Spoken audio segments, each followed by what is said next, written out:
মধ্যপ্রাচ্য middle east country থেকে Europe আসার উপায়। ভিউয়ার্স, আজকে আপনার সাথে শেয়ার করব কিভাবে আপনি মধ্যপ্রাচ্য কান্ট্রি দুবাই, কুয়েত, সৌদি আরব, ওমান এসব কান্ট্রি থেকে ইউরোপ আসবেন।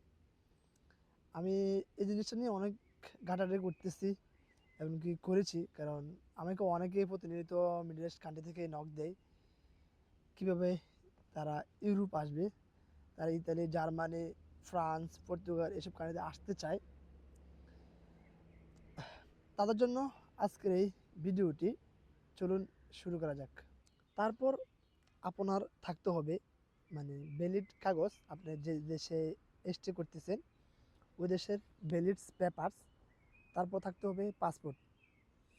তারপর আপনাকে রিসার্চ করতে হবে ইউরোপের কোন দেশের ভিসা রেশিও ভালো, কোন দেশে ভিসা হচ্ছে ওদিকটা আপনার খেয়াল রাখতে হবে, ওদিকে খোঁজখবর রাখতে হবে। তারপর আপনাকে ডিসিশন নিতে হবে কোন দেশে আপনি আসবেন। আমি মনে করি আপনার যদি শুধু ইতালি অথবা জার্মানি আপনাকে আসতেই হবে, হ্যাঁ, আপনি চাইলে আসতে পারবেন না। কারণ ইতালি, জার্মানিতে মিডল ইস্ট থেকে চাইলে আসা যায় না। এখানে অনেক অনেক হার্ড বিষয়। এখানে আপনি চাইলে আসতে পারবেন না।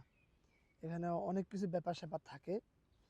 আমি মনে করি আপনি যদি এসব দেশে আসতে চান তাহলে আপনাকে কিছু ডিসিশন নিতে হবে। আপনাকে টার্গেট নিতে হবে ইউরোপিয়ান নন সেনজেন কান্ট্রিগুলো, অথবা সেনজেনের কান্ট্রি অনেক দেশ আছে সহজে বিষয় ওই সব কান্ট্রিগুলো। তার মধ্যে সেনজেন কান্ট্রি ক্রোয়েশিয়া। ক্রোয়েশিয়া থেকে মিডল ইস্ট থেকে ক্রোয়েশিয়াতে সহজে আসা যায় আপনার যদি ভালো কাজের দক্ষতা থাকে। আমি মনে করি সবচেয়ে বেটার হবে আপনাকে বলকান কান্ট্রিগুলোকে সিলেক্ট করা। কারণ মিডল ইস্ট থেকে বলকান কান্ট্রিতে সহজে আসা যায়। বলকান কান্ট্রি কোনগুলা?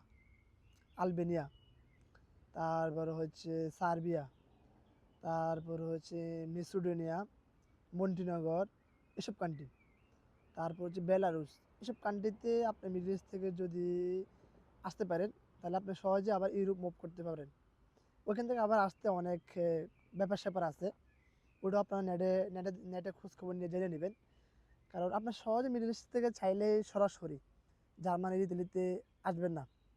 আর আপনাকে একটা জিনিস মনে রাখতে হবে, ইউরোপে শর্টকাট বলতে কিছুই নেই। এখানে আপনাকে ধৈর্য ধরতে হবে, সময় দিতে হবে, অপেক্ষা করতে হবে। আপনার চাইলে আজকে জমা দিলেন, কালকে আসতে পারবেন না। মিডল ইস্ট, দুবাই, কুয়েত এগুলো তো সম্ভব 1 মাস 2 মাস, 2 মাসের মধ্যে সব কিছু সব সম্ভব। আমি অনেকে দেখে যাই। আশা করি আপনারা বুঝতে পেরেছেন। আপনারা যদি এসব সম্পর্কের ভিডিও জানার আগ্রহ থাকে তাহলে আমার ভিডিও নিচে কমেন্ট করতে পারেন কি সম্পর্কে আপনার তথ্য দরকার। আমি চেষ্টা করব এ সম্পর্কে ভিডিও বানানোর জন্য। ভিউয়ার্স, আপনার যদি আমার ভিডিওগুলো ভালো লাগে থাকে তাহলে আমার ইউটিউব চ্যানেল ভিজিট করতে ভুলবেন না, এবং কি ফেসবুক পেজ, টিকটক সকল কিছু ভিজিট করতে ভুলবেন না। আজকের জন্য এখান থেকে বিদায় নিলাম। আল্লাহ হাফিজ।